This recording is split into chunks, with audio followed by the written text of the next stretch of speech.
75 years designing the United States around automobiles instead of people, and we're going to have to go back and redesign it around people.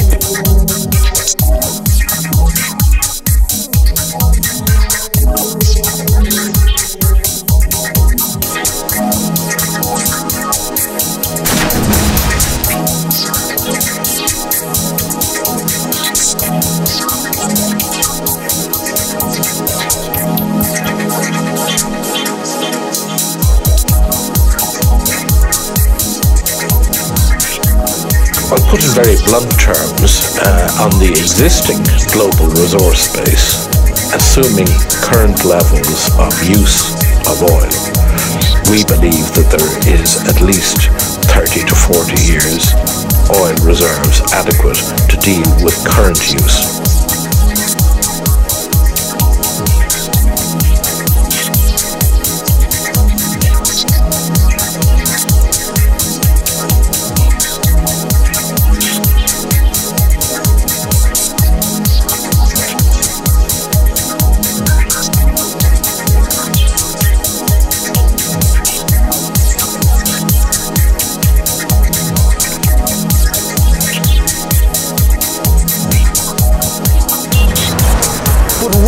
Before the oil runs out, it's going to get expensive, seriously expensive.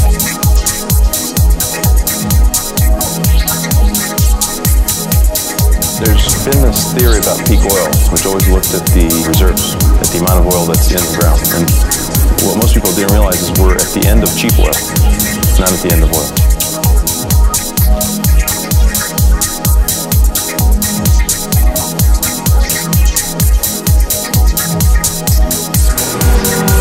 Beyond resource junkies, we are at final stages.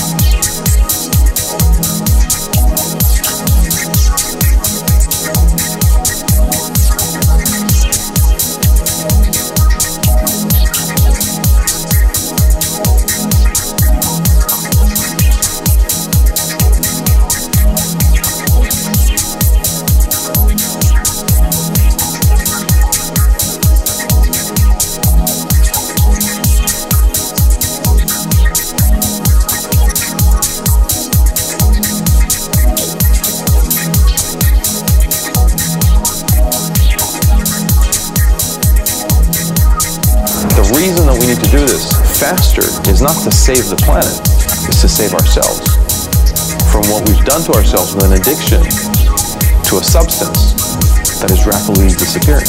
It's harder and harder to get, and we're mortgaging all of our assets just so that we can collectively drive every morning to work. The dangers of peak oil aren't going away even if we all change to more fuel-efficient cars. If only it was that simple. The really frightening problem is the close relationship between the price of oil and that most basic of human needs, food.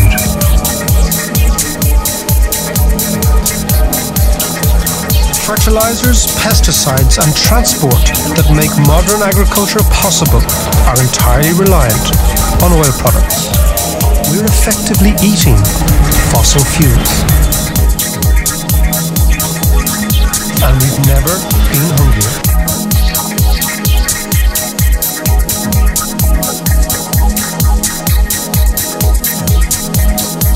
You have a world in which you have a relatively few incredibly rich people and huge numbers of poor people getting more and more hungry and desperate. So we have to do something about that.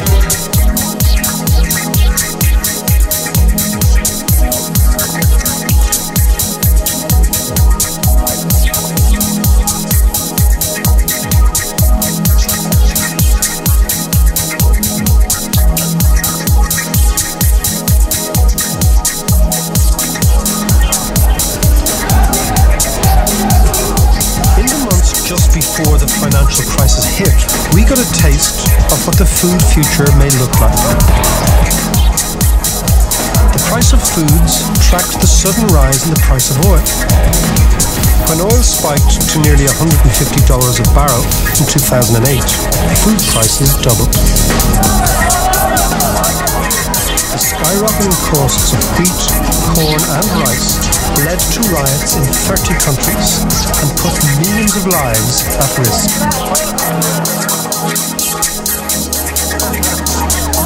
We've spent trillions bailing out banks and car companies, but peanuts securing food supplies. And the biggest food challenge is only just emerging. Sooner or later, China's going to import food. And when it does, like everything this country does, it's going to import big. And the price of food will go up. Because in the same way as when China started importing steel and ore and coal, what happens is the demand is so enormous that the price of everything goes through the roof. Houston, you're a go for landing, over. Roger, understand, go for landing, 3,000 feet.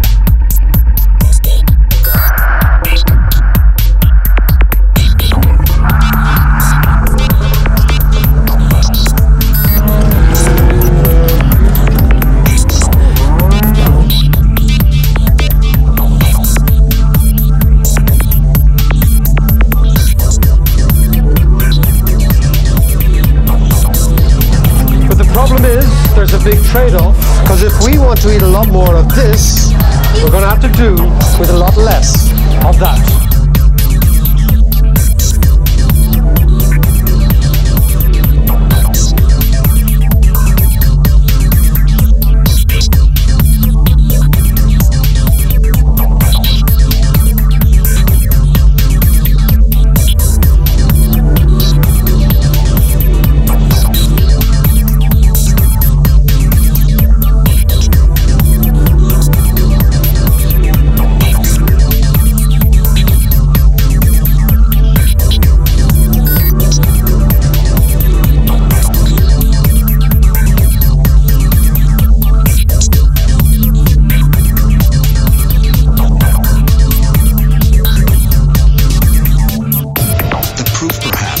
Was all around us.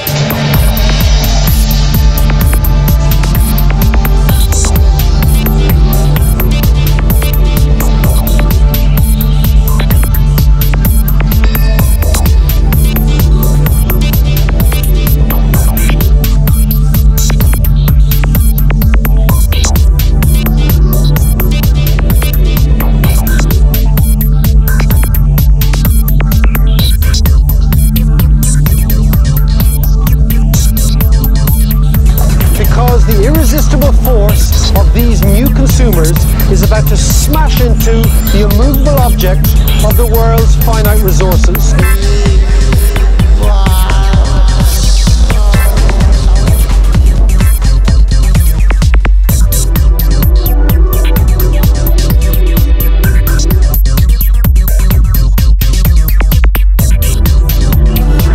I believe that one of the great issues of our time, together with global warming, is the issue of migration.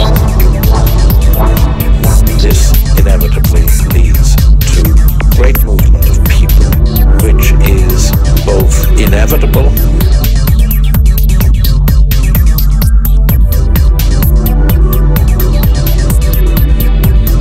Are we going to say to them, sorry, you can't have it? Are we going to suggest that their aspirations make our planet unsustainable? Because in effect what we'll be saying is you can remain poor and sick to help us remain rich and healthy. Now, are we prepared for the consequences?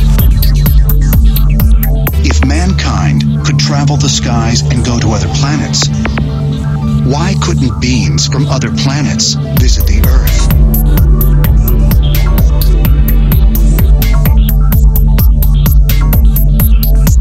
I think it's a challenge we can't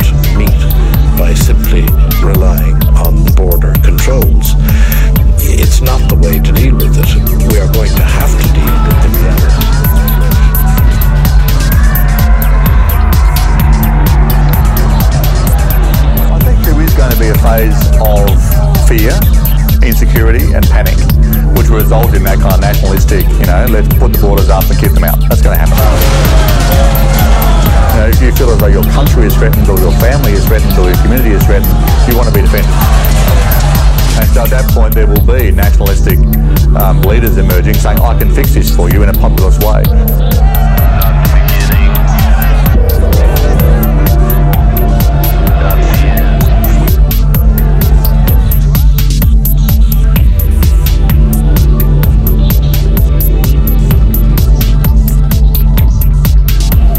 Before we contemplate the serious energy dilemma, which is global warming.